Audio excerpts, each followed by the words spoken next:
आपको तो पता चल गया कि सर कॉन्वेक्स लेंस होगा। अब बात आती है क्या कि पावर ऑफ द लेंस में कैसे आएगा, फोकल लेंथ कैसे डिनोट करेंगे। चलिए अब इसके लिए देखिए, यहां पे आप डायग्राम यहां देख रहे होंगे।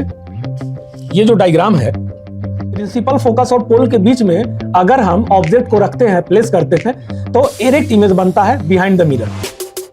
यही बोलोगे आप। तो देखिए अब इसका सॉल्यूशन और रे डायग्राम देखते हैं। चलिए देखिए, यहां ये रे डायग्राम आपको दिख रहा है। चलिए तो यहां पे क्या है, हाफ पार्ट को आपने कर दिया। तो देखिए ऑब्जेक्ट हमेशा एबव रहेगा। इसका भी रीजन मैंने बताया है आपको। तो जो भी नए स्टूडेंट जुड़े हो, this is my heartly request to you all, है ना, जो भी लेक्चर्स है पहले का उसको जरूर देखें। हेलो माय डियर स्टूडेंट्स, कैसे हैं आप लोग। उम्मीद करता हूं कि आप लोग बहुत अच्छे से होंगे और आपकी पढ़ाई बहुत अच्छे से चल रही होगी।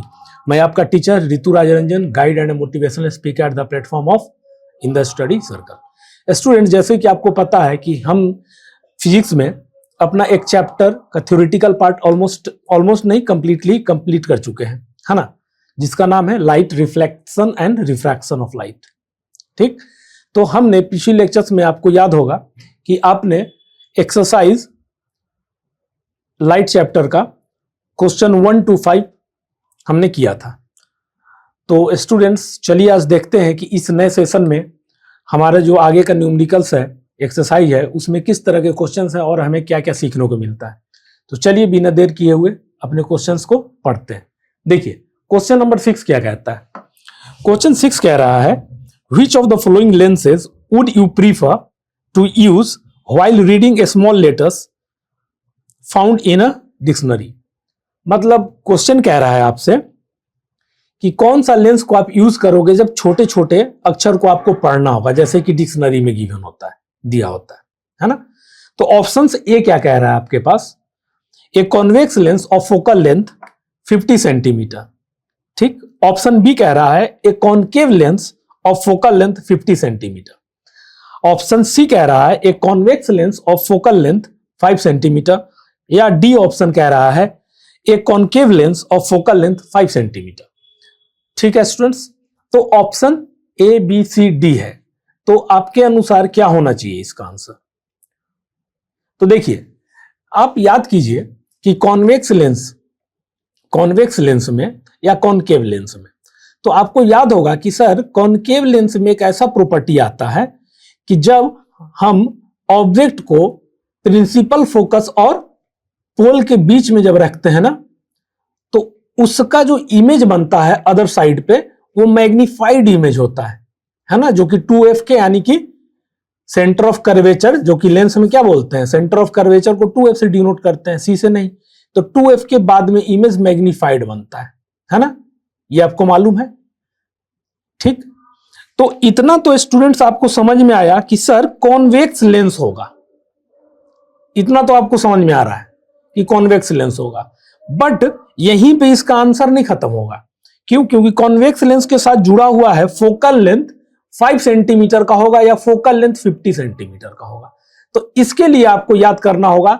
तो जो भी मेरे बच्चे हैं उनको पता होगा कि पावर ऑफ द लेंस, जो कि उसका यूनिट क्या होता है, डायोप्टर, उसके बारे में भी मैंने आपको बताया था एंगल ऑफ कन्वर्जेंस में, बताया था ना। तो जो भी नए बच्चे जुड़े हैं उनसे हटली रिक्वेस्ट है कि पीछे का जो लेक्चर्स है उसको जरूर देखें, फिर यहां तक आए, then you will enjoy the lectures. ठीक है स्टूडेंट्स, तो पावर ऑफ द लेंस का भी खेल है। अगर क्वेश्चन केवल रहता कि आप कॉनकेव लेंस, कॉन्वेक्स लेंस, तो आप क्या बोल देते कि सर कॉन्वेक्स लेंस होगा। बट यहां पे क्वेश्चन ऑप्शन इतना ही पे नहीं रुका है, ऑप्शन आगे भी कह रहा है कि कॉन्वेक्स लेंस अगर है तो फोकल लेंथ 50 सेंटीमीटर का होगा या फोकल लेंथ 5 सेंटीमीटर का होगा। यह है, तो आपको यह पता होना चाहिए कि अगर 50 सेंटीमीटर का होगा या 5 सेंटीमीटर होगा तो कुछ तो कारण होगा ना कि हम 50 लें या 5 लें सेंटीमीटर, है ना। तो चलिए इसका सॉल्यूशन देखते हैं। देखिए यहां पे पहले तो आप कॉनकेव लेंस बनाएंगे, कॉन्वेक्स लेंस बनाएंगे, है ना। ये तो कॉन्वेक्स लेंस है, लिखने का जरूरत तो नहीं है। ठीक, तो आपने ऑब्जेक्ट को कहां रखा है, प्रिंसिपल फोकस और पोल के बीच में you have put the object. और आपको पता है ना, ये भी मैंने आपको बताया है इमेज फॉर्मेशन में बहुत अच्छे से। तो जो भी नए बच्चे जुड़े हैं जरूर से देखें, है ना, link is given in description box. चलिए तो यहां ऑब्जेक्ट आपने ए बी को रखा, तो देखिए 2f के बाद में ये इमेज बन रहा मैग्नीफाइड बन रहा अदर साइड पे। कौन सा बन रहा मैग्नीफाइड। तो यानी कि कॉन्वेक्स लेंस को ही तो कन्वर्जिंग लेंस कहते थे। कन्वर्जिंग लेंस किसको बोलते थे, कॉन्वेक्स लेंस को, है कॉनकेव को डाइवर्जिंग इन नेचर। ठीक, तो देखिए यहां पे आपको तो पता चल गया कि सर कॉन्वेक्स लेंस होगा। अब बात आती है क्या कि पावर ऑफ द लेंस में कैसे आएगा, फोकल लेंथ कैसे डिनोट करेंगे। चलिए अब इसके लिए देखिए यहां पे आप डायग्राम यहां देख रहे होंगे। ये जो डायग्राम है इसमें ये किसका है, तो आप बोलिएगा कि सर ये कॉन्वेक्स लेंस। तो देखिए यहां से रे ऑफ लाइट आ रहा है स्टूडेंट, और क्या है ये ऐसे यहां पे कन्वर्ज किया, यहां पे कन्वर्ज किया, यहां पे, है ना। तो ये क्या है, मान लीजिए कि ये एफ है, यानी कि F1, इसको आप मान लीजिए F2, इसको आप मान लीजिए F3, है ना। ये मान लीजिए आप पावर ऑफ द लेंस में बताया हूं, फिर भी मैं यहां बता दे रहा हूं आपको। अब देखिए रे ऑफ लाइट का टेंडेंसी स्टूडेंट क्या है, स्ट्रेट लाइन में जाने का है, बट यहां पे लेंस आ गया तो अब क्या होगा, पाथ में चेंज आएगा। As you know what are the reason behind this, again and again so many times I have told you. तो यहां पे अब क्या गया, ये एंगल देखिए यहां पे टेंडेंसी सा रे ऑफ लाइट का स्ट्रेट जाने का ऐसे, बट ये क्या किया लेंस के वजह से, क्या किया कि पाथ को अपना चेंज किया। तो मान लीजिए कि यही रे ऑफ लाइट यहां पे आया, एक यहां पे आया, एक यहां पे, तीन तीन एग्जांपल के लिए ताकि आप समझ सको, ऐसा मैं बता रहा हूं इसीलिए। F1, F2, F3। अब स्टूडेंट एक चीज बताना, यहां पे देखिए F3 का जो एंगल यहां से बनाएगा, है ना, ये एंगल बना रहा है, ये इतना है, एंगल ऑफ कन्वर्जेंस बोलते हैं इसको, क्या बोलते हैं, एंगल ऑफ कन्वर्जेंस। अब ये देखिए F2 जो है ये इतना एंगल बना रहा है ना, F2। अब F3 का देखिए यहां देखिए स्टूडेंट ये इतना बड़ा एंगल बना रहा है, तो एंगल ऑफ कन्वर्जेंस ज्यादा होगा। तो ज्यादा जब होगा तो फोकल लेंथ क्या होना चाहिए, शॉर्टर होना चाहिए, छोटा होना चाहिए। ठीक, यहां पे देखिए ये हो गया F1 के लिए, ये हो गया F3 के लिए एंगल ऑफ कन्वर्जेंस, ये हो गया F2 के लिए एंगल ऑफ कन्वर्जेंस, ये हो गया F3 के लिए एंगल ऑफ कन्वर्जेंस। तो एंगल ऑफ कन्वर्जेंस किसका सबसे ज्यादा है, तो आप बोलोगे सर जिसका फोकल लेंथ छोटा है। इसलिए, है ना, यही कारण है कि magnification is more in convex lens, ये तो बताया। उसके बाद पढ़िए having shorter focal length. Shorter focal length क्यों, क्योंकि मैग्निफिकेशन किसका ज्यादा होता है। मैग्निफिकेशन का मतलब क्या हो गया, मैग्निफाइड। हमको क्या चाहिए, डिक्शनरी के वर्ड्स को पढ़ने के लिए चाहिए, तो मैग्निफाइड इमेज चाहिए ना, बड़ा चाहिए इमेज। तो ये क्या कर रहा है, एंगल ऑफ मैग्निफिकेशन इसका ज्यादा है क्योंकि फोकल लेंथ छोटा होगा, है ना, तो एंगल ऑफ मैग्निफिकेशन ज्यादा चाहिए। ठीक, तो फोकल लेंथ क्या होना चाहिए, शॉर्टर। ये देखिए तभी तो एंगल ऑफ ये F1 एंगल ऑफ कन्वर्जेंस है, आपको क्या मिलेगा, ज्यादा मिलेगा। तो while reading a small letters we use convex lens having shorter focal length. यही कारण है कि इसमें ऑफ यहां पे आप जो चाहो तो जोड़ना तो जोड़ सकते हो। F इज इक्वल टू क्या है, 5 सेंटीमीटर का, है ना, फोकल लेंथ जो है। तो ऑप्शन क्या होना चाहिए, सी आपके पास होना चाहिए, ऑप्शन सी होना चाहिए ना। सी क्या है, convex lens having focal length 5 centimetre. ठीक, ऑप्शन सी होगा। तो समझ में आया, इजी था आंसर। आप कॉन्वेक्स लेंस कर सकते थे बट हमारे पास फोकल लेंथ भी दिया था, इसीलिए हमको पावर ऑफ द लेंस का यूज करना पड़ा कॉन्सेप्ट, है ना। ठीक, चलिए अब नेक्स्ट क्वेश्चन देखते हैं। ठीक है स्टूडेंट्स, अब चलिए क्वेश्चन नंबर 7 करते हैं इसका। देखिए क्वेश्चन नंबर 7 पढ़िए क्या है। क्वेश्चन नंबर 7 कह रहा है we wish to obtain an erect image, we wish to obtain an erect image of an object using concave mirror of focal length 15 centimetre. मतलब कि आपको कॉनकेव मिरर दे दिया गया जिसका फोकल लेंथ 15 सेंटीमीटर है। तो what should be the range of distance of the object from the mirror. तो आपको डिस्टेंस ऑफ द ऑब्जेक्ट बताना है कि ऑब्जेक्ट कितने दूरी पर रखा गया है मिरर से। ठीक है, अगर फोकल लेंथ कॉनकेव मिरर का 15 सेंटीमीटर दिया हुआ है तो। और बताना है आपको what is the nature of the image, image का नेचर क्या है। फिर बताना है इज द इमेज लार्जर और स्मॉलर देन द ऑब्जेक्ट, क्या इमेज लार्जर है ऑब्जेक्ट से या स्मॉलर है, ठीक। Draw a ray diagram to show the image formation in this case. Ray diagram बताना है आपको। तो स्टूडेंट, आपको पता होगा बहुत सारी चीजें हमने थ्योरेटिकल पार्ट में अच्छे से की थी। अब बताइए, कॉनकेव मिरर में इरेक्ट इमेज किस में मिलता है? इरेक्ट ही कह रहा है ना क्वेश्चन 7 में। हाँ, obtain an erect image, yes. तो इरेक्ट इमेज आपको याद है, कॉनकेव मिरर में मात्र एक ऐसा केस होता था कि जिसमें हमें इरेक्ट इमेज मिलता था, जो कि वर्चुअल भी होता था और लार्जर देन द ऑब्जेक्ट होता था, है ना। ये सारी प्रॉपर्टी आपने पढ़ा। बाकी सब में क्या होता था? Real and inverted. तो कौन सा ऐसा केस था कॉनकेव मिरर में? तो आप बोलोगे सर वो एक ऐसा केस है जहां पे ऑब्जेक्ट को हम लोग कहां प्लेस करते हैं? Between principal focus and pole. Principal focus और पोल के बीच में अगर हम ऑब्जेक्ट को रखते हैं, प्लेस करते हैं, तो इरेक्ट इमेज बनता है बिहाइंड द मिरर। यही बोलोगे आप। तो देखिए अब इसका सॉल्यूशन और रे डायग्राम देखते हैं। चलिए देखिए, यहां ये रे डायग्राम आपको दिख रहा है, ये किसका है? तो आप बोलोगे सर कॉनकेव मिरर का है। वेरी गुड, ये है कॉनकेव मिरर आपके पास, ठीक है स्टूडेंट। अब देखिए, इरेक्ट इमेज चाहिए, कॉनकेव मिरर दे दिया है जिसका फोकल लेंथ भी कितना है ये भी लिख लीजिए आप। फोकल लेंथ यहां पोल से यहां तक का फोकल लेंथ होता है 15 सेंटीमीटर दिया है, मतलब यहां तक, ऐसा ऐसा, ठीक है स्टूडेंट। अब एक चीज बताइए आप, कॉनकेव मिरर में कैसा केस ऐसा होता था जब एफ और पी के बीच में ऑब्जेक्ट को रखते हैं। तो देखिए आप इसका इमेज कैसे बन रहा है, कैसे बन रहा है, क्यों बन रहा है, what are the reason behind this, we already discussed in theoretical part of the this chapter light, है ना। Are you getting my point? ये चीज है। तो एक चीज बताइए कि ये चीज तो समझ में आया। जो भी नए बच्चे जुड़े हो, this is my heartly request to you कि आप वहां पे लेक्चर जो link given in description box जाकर के पीछे का जितना भी लेक्चर आप देखिए, then you will enjoy this lecture.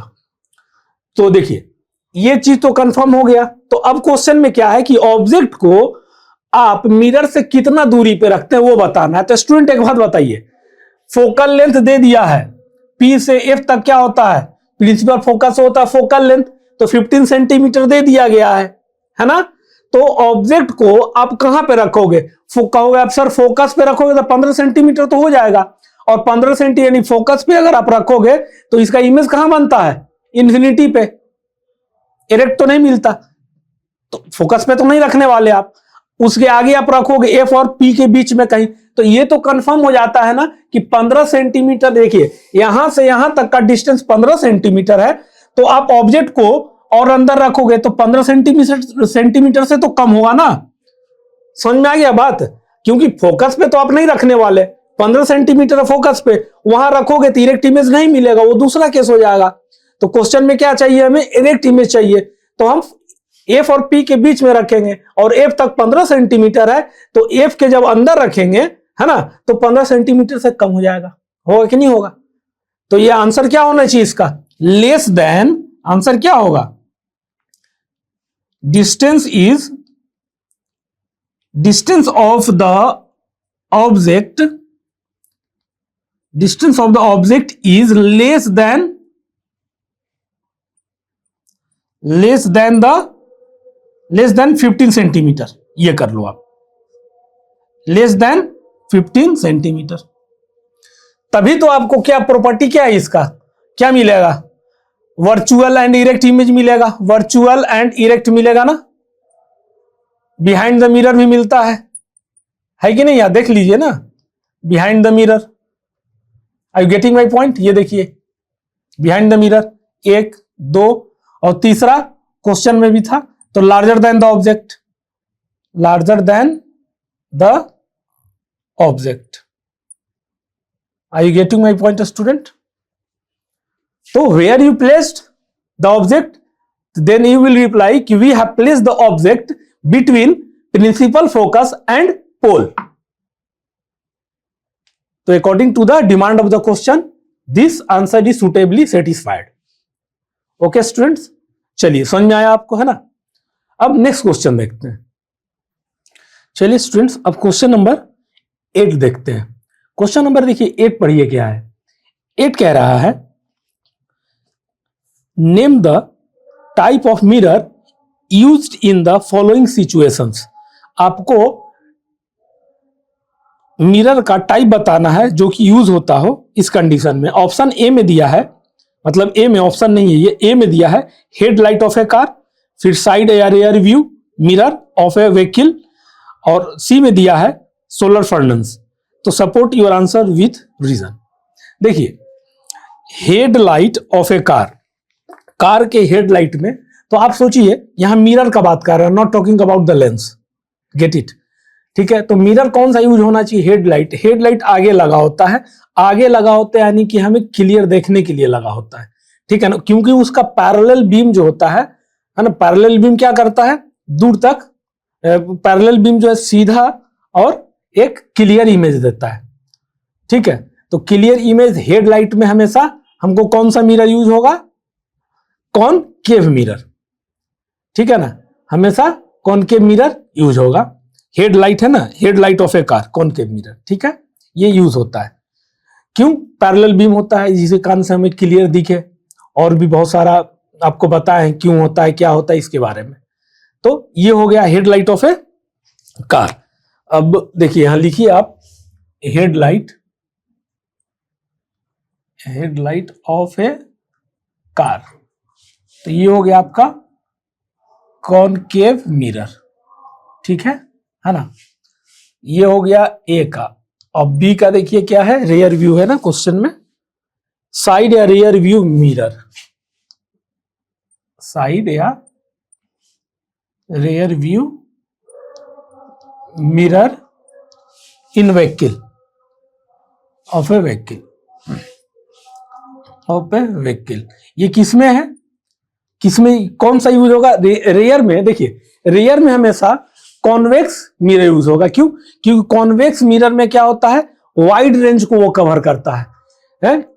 Image जो होता है एरेक्ट बनता है उसमें और छोटा बनता है, तो वो क्या करता है कि वाइड रेंज को कवर करता है। इसीलिए आप देखते होंगे, है ना, जब फोर व्हीलर में या बाइक में साइड मिरर लगा होता है या रियर मिरर लगा होता है साइड में, तो वो ताकि आपके पीछे से जो गाड़ी आ रहा है ना आपको दिख जाए। ऐसा नहीं कि केवल जो आपके नजदीक में कोई पीछे उसको दिखे, वो दिखे केवल, वो इसलिए पीछे होता है कि आप देखोगे ना साइड मिरर से आपको बहुत बड़ा रेंज में, कि बहुत दूर से भी अगर गाड़ी आ रहा है ना तो आपको एटलीस्ट पता चल जाएगा कि आपको क्या करना, लेफ्ट या राइट टर्न लेना है या नहीं।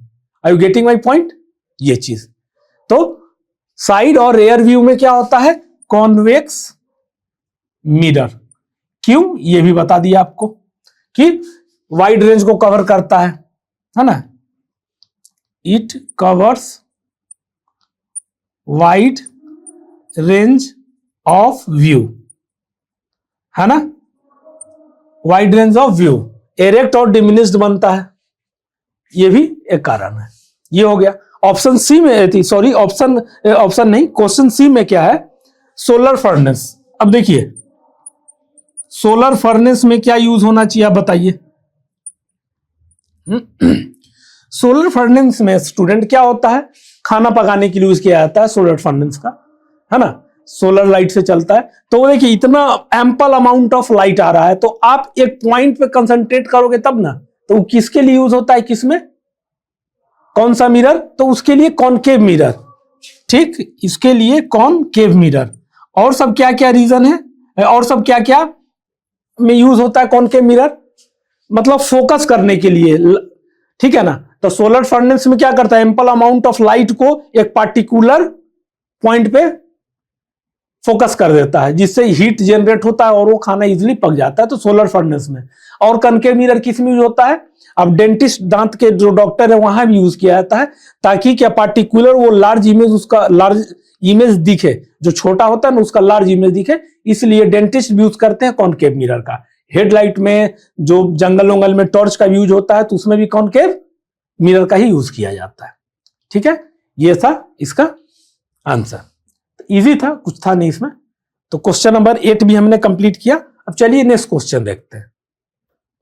चलिए स्टूडेंट्स अब क्वेश्चन नंबर 9 देखते हैं। देखिए क्वेश्चन 9 क्या कह रहा है, क्वेश्चन 9 बोल रहा है कि 1/2 one half of A convex lens is covered with a black paper. Will this lens produce a complete image of the object? Verify your answer experimentally. Explain your observation.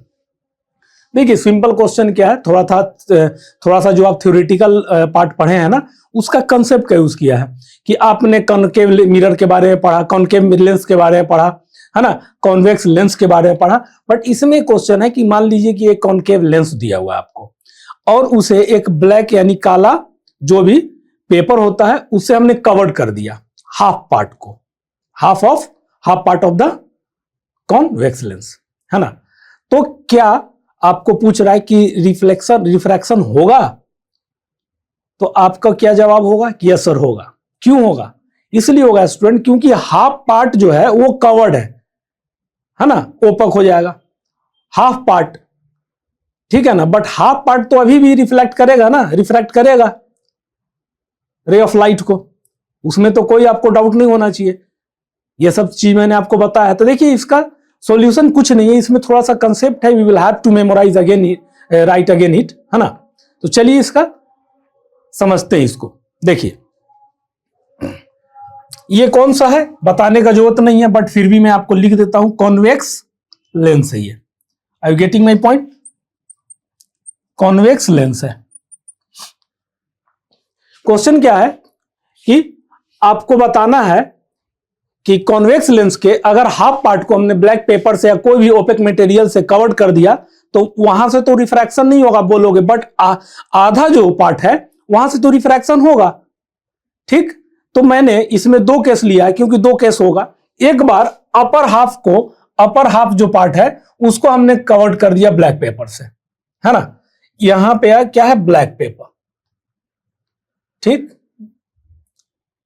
Black pepper नहीं समझ जाइएगा, है ना, मसाला नहीं है वो, black pepper कागज। तो चलिए, तो यहां पे क्या है, हाफ पार्ट को आपने कर दिया तो देखिए ऑब्जेक्ट हमेशा एवब रहेगा। इसका भी रीजन मैंने बताया है आपको। तो जो भी नए स्टूडेंट जुड़े हो, this is my heartly request to you all, है ना, जो भी लेक्चर्स है पहले का उसको जरूर देखें और यहां तक आए, then you will enjoy the lectures, है ना। Link is given in description box. चलिए, तो ऑब्जेक्ट जो है, ऑब्जेक्ट तो अपना काम करेगा, जो आधा पार्ट है वो तो काम करना छोड़ने वाला नहीं है अपना, वो तो करेगा, रिफ्रैक्ट करेगा, है ना, लाइट को। तो यहां से रे ऑफ लाइट आया। आप देखो स्टूडेंट, मैं बार बार बोल रहा हूं, मैं एक व्यू आपको दिया हूं, आप चाहोगे तो इसको प्रॉपर बनाओगे, यहां से रिफ्रैक्ट करोगे, फिर इसको आगे से ले जाओगे, बट यहां से नहीं जाएगा, इस पार्ट से। क्यों? क्योंकि इस पार्ट से जाने के लिए इसको यहां पे आना पड़ेगा जो कि ब्लैक पेपर से कवर्ड है, तो वहां तो रिफ्रैक्शन होगा नहीं। इसीलिए जो भी ये रिफ्रैक्शन होगा केवल नीचे पार्ट से होगा, बट रिफ्रैक्शन तो होगा। तो यहां पे एक बार आया, ऐसे गया, फिर यहां से गया, जहां पे मीट किया there will be our image formed होगा, ये ऑब्जेक्ट हुआ, इमेज फॉर्म हो गया, ऑब्जेक्ट प्लेस्ड हुआ या इमेज फॉर्मेशन हो गया। Are you getting my point? चलिए, case 1 we have done. Case 2 में देखिए स्टूडेंट, अब अपर पार्ट था कवर्ड, अब हम नीचे का पार्ट को कवर्ड करेंगे, है ना, नीचे के पार्ट को कवर्ड करेंगे। तो यहां पे ऑब्जेक्ट है, रे ऑफ लाइट क्या हो गया, अब हम लेंस में क्या होता था स्टूडेंट कि ये कहां से जाता था, हमेशा ऑप्टिकल सेंटर से। ये क्या होता है, ऑप्टिकल सेंटर होता है ना, बट यहां पे रे ऑफ लाइट नहीं आएगा। क्यों? क्योंकि इसके कुछ पार्ट में इंटर करना पड़ेगा, जो कि पॉसिबल नहीं है। क्यों नहीं है? क्योंकि इसको हमने ओपेक बना दिया है, यानी कि कवर्ड कर दिया ब्लैक पेपर से। तो इसलिए मेरा जितना रे ऑफ लाइट होगा सब यहां से जाएगा। तो यहां से गया, यहां पे मीट किया, तो यहां इमेज फॉर्म्ड हो गया। तो यहां पे अगर आप देंगे ए बी, है ना, तो इसको आप बोलेंगे ए डैश बी डैश, है ना। इसको भी अगर आप ए बी कहेंगे तो there will be A dash B dash. तो वी डिस्कस 2 केसेस हियर, है ना। अपर पार्ट को पहले मैंने ब्लैक पेपर से कवर्ड किया, फिर सेकेंड केस में लोअर पार्ट को कवर्ड किया ब्लैक पेपर से। बट जो हाफ जो पार्ट बच रहा है तो वहां तो रिफ्रैक्शन होगा, है ना। तो कैसे होगा देख लिए, ऑप्टिकल सेंटर से नहीं जाने वाला। What are the reason behind this also we have discussed. चलिए स्टूडेंट्स, अब नेक्स्ट क्वेश्चन देखते हैं। चलिए स्टूडेंट्स, क्वेश्चन नंबर अब 10 देखते हैं। देखिए क्वेश्चन 10 क्या कह रहा है, an object 5 centimetre in length, object का लेंथ 5 सेंटीमीटर, याद रखिएगा length, inhale 25 centimetre away from a converging lens. Converging lens का मतलब कन्वर्जिंग लेंस का मतलब क्या होना चाहिए? तो कॉन्वेक्स लेंस होगा। क्या होगा?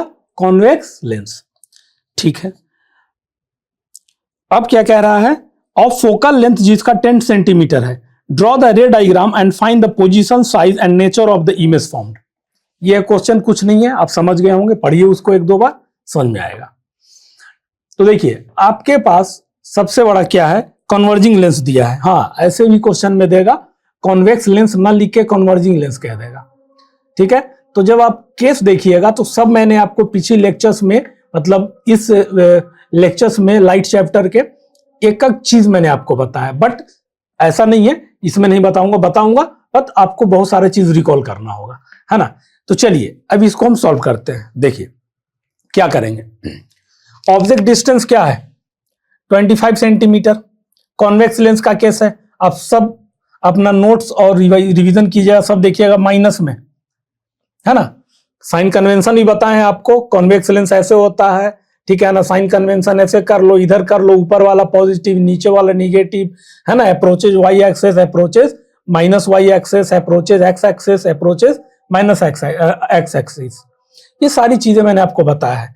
तो जब देखोगे ऑब्जेक्ट डिस्टेंस क्या हो जाएगा? -25 सेंटीमीटर हो जाएगा according to sign convention. H dash यहां पे लिख दो, या HO लिखे, ऑब्जेक्ट डिस्टेंस 5 सेंटीमीटर। एफ क्या हो गया? 10 सेंटीमीटर।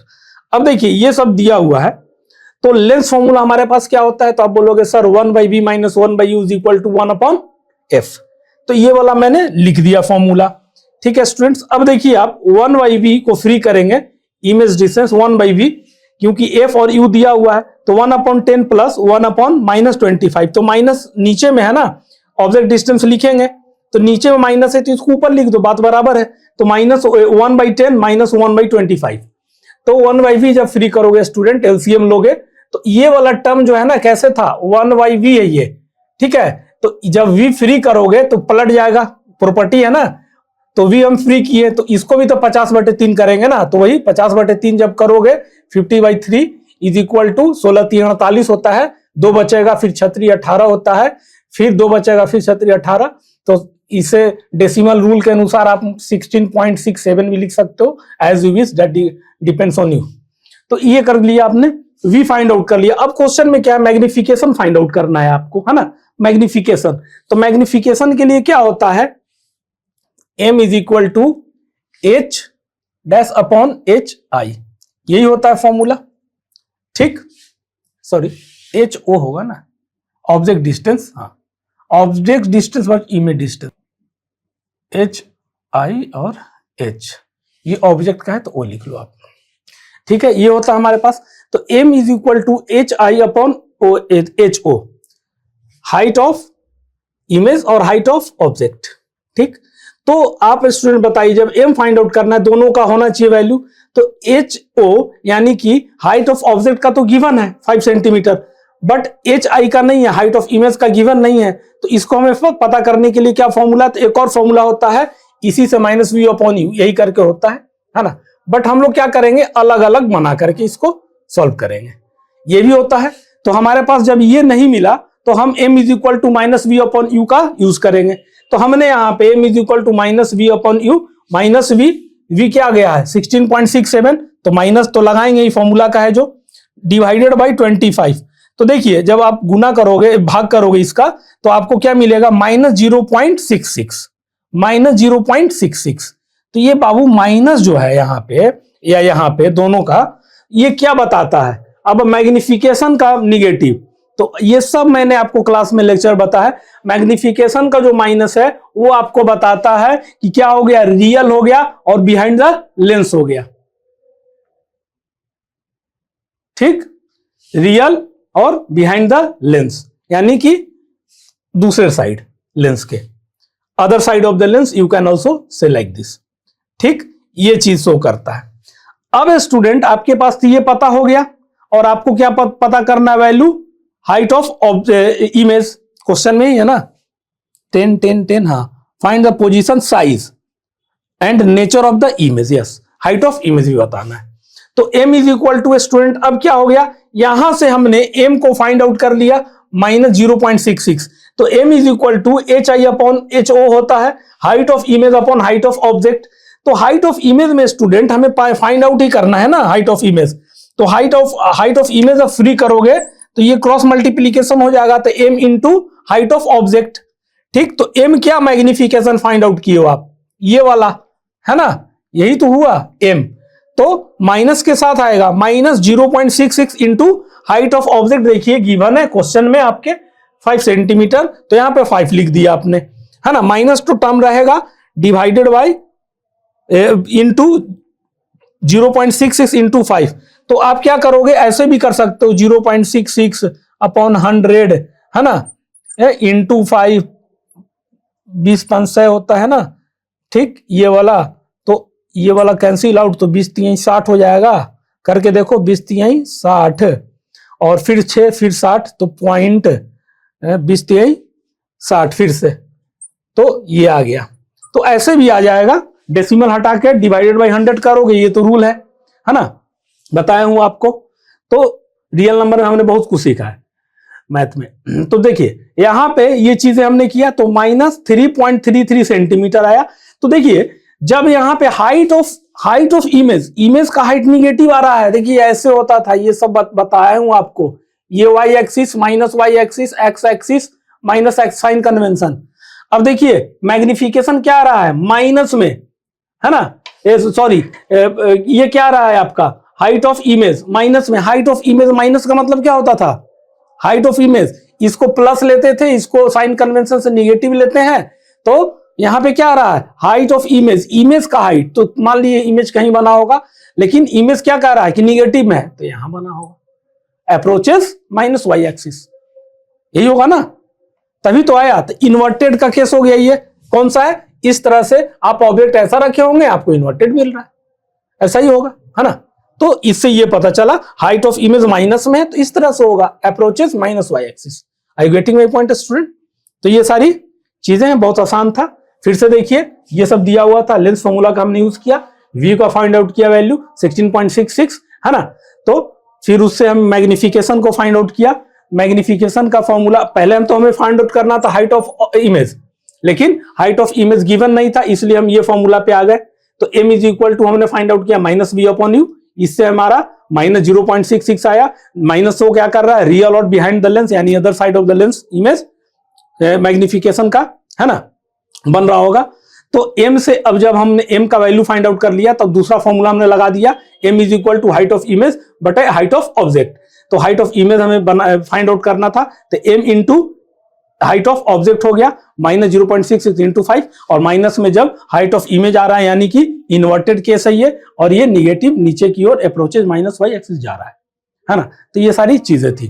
तो स्टूडेंट आपने देखा कि किस तरह से हमने चीजों को डिस्कस किया, और बहुत सारा कंसेप्ट का यूज हुआ, और एक न्यूमेरिकल्स भी किए, फिर थ्योरेटिकल पार्ट्स का कुछ न्यूमेरिकल्स जो था उसको भी हमने देखा, है ना। तो मेरा जितना थ्योरी पढ़ाया हुआ था वो धीरे धीरे काम आ रहा है आपको। तो ठीक है students, this is my heartly request to you all कि जरूर से पीछे का लेक्चर जरूर देखें, और अपने बुक से रिवीजन करें, और मेरा नोट्स को रिवाइज करें, और बुक को पढ़ें, जरूर बढ़िया नंबर आएगा आपका, है ना। You will fetch a very good marks in coming exams, है ना। तो ठीक है स्टूडेंट्स, रिवीजन करते रहिए। तो नेक्स्ट इसी को आगे फर्दर हम लोग लेक्चर्स को बढ़ाते हुए मिलेंगे नेक्स्ट लेक्चर में। तब तक के लिए स्टूडेंट्स जय हिंद।